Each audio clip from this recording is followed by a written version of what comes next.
Praise the Lord. Shrimati Charles Cowman గారి రచనల నుండి ఎడారిలో సెలయేర్లు అను గ్రంథము నుండి అనుదిన ధ్యానములు. నీ క్షేమము నది వలె ఉండును. యెషయా గ్రంథము 48వ అధ్యాయము 18వ వచనము. శ్రమలు కష్టాలు సముద్రపు కెరటాల్లా తనను ముంచెత్తుతున్నప్పుడు నా ప్రాణము ప్రశాంతంగా పాటలు పాడుతుంది అని ఎవరైనా అనగలరా? కానీ అన్నాడు ఒక వ్యక్తి. అనడం మాత్రమే కాదు, అలా ఒక అద్భుతమైన పాటను రాసి చిరునవ్వులు చిందిస్తూ పాడాడు. శ్రమలలోని ఆనందమేంటో అతడికి తెలుసు. శ్రమలలో ప్రభువును హత్తుకోవడంలోని రహస్యమేంటో అతడు తెలుసుకున్నాడు. అతడు యోబులాగా ఆయన నన్ను చంపినను నేను ఆయన కొరకు కనిపెట్టుచున్నాను అని పలికాడు. ఆ వ్యక్తి ఒకప్పుడు చికాగో నగరంలో ప్రముఖ న్యాయవాదిగా పనిచేసిన హోరేషియా స్పాఫోర్డ్. 1871 సంవత్సరం చికాగో నగరంలో హఠాత్తుగా చెలరేగిన అగ్ని జ్వాలలు ఆ నగరాన్ని బూడిదగా మార్చివేసిన సమయంలో స్పాఫోర్డ్ తన సర్వస్వాన్ని కోల్పోయాడు. 2 సంవత్సరాల తర్వాత అతడు తన భార్యను 4 బిడ్డలను ఐరోపాకు పంపి పోగొట్టుకున్న ఆస్తిని తిరిగి సంపాదించేందుకు తాను చికాగో నగరంలోనే నిలిచిపోయాడు. 1873 నవంబర్ 15న అతడి భార్య బిడ్డలు విల్లే హావ్రే అనే ఓడలో తమ ప్రయాణం ప్రారంభించారు. ఆ ఓడ న్యూయార్క్ వదిలిన 6 రోజుల తరువాత వేరొక ఓడ దానిని బలంగా ఢీకొనడంతో బాగా దెబ్బతిని మునిగిపోవడం ప్రారంభించింది. వెంటనే స్పాఫోర్డ్ భార్య యానీ తన 4 బిడ్డల్ని తీసుకుని ఓడ పైభాగానికి చేరుకొని మోకరించి ప్రార్థించడం ప్రారంభించింది. తమను కాపాడమని, ఒకవేళ తాము మరణించడం తప్పనిసరైతే మరణించేందుకు ధైర్యాన్ని దయచేయమని ఆమె దేవుణ్ణి ప్రార్థించింది. ఆ తర్వాత 15 నిమిషాల్లో ఓడ పూర్తిగా మునిగిపోయింది.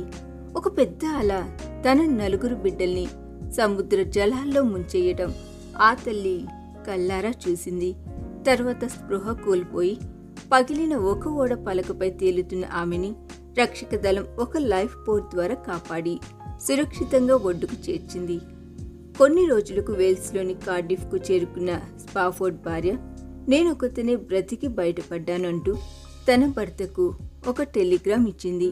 ఆ టెలిగ్రామ్ అందుకున్న స్పాఫోర్డ్ గంభీర వదనంతో పరిపూర్ణమైన ప్రశాంతతను ప్రదర్శిస్తూ దేవుని చిత్తమే జరిగింది అన్నాడు.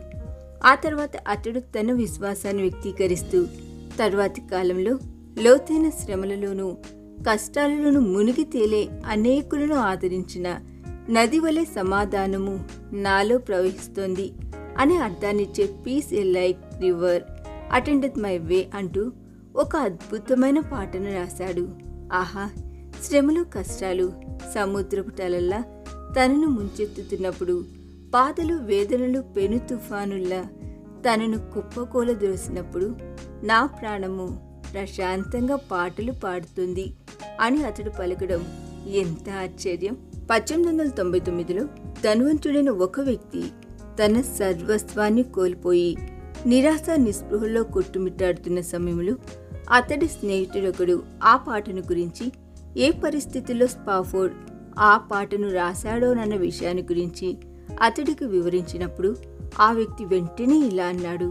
తన సమస్తాన్ని కోల్పోయి తన చుట్టూ నిరాశజనకమైన పరిస్థితులు ఆవరించిన సమయంలో స్పాఫోర్డ్ ఆ పాటను రాయగలిగాడంటే నా పరిస్థితిని గురించి నేను చింతించడంలో ఏమాత్రం అర్థం లేదు. స్పాఫోర్డ్ రాసిన పాట నిర్భాగ్యులైన అనేకులను ఈనాటికి ఆదరిస్తూనే ఉంది. నిరాశ నిస్పృహలో కృంగియున్న అనేకులను అది ఈనాటికి పైకి లేపుతూనే ఉంది. భీకరమైన గాలి తుఫానులేవి నిశ్శబ్ద నిశీది వేళల్లో నింగిలో ప్రకాశించే తారల ప్రశాంతతకు భంగం కలిగించలేవు అన్నారు జేహెచ్ జోవెట్ గారు. ఈ దిన ధ్యానము మనందరి ఆత్మీయ జీవితమునకు ఆశీర్వాదకరముగా ఉండునుగాక. ఆమేన్.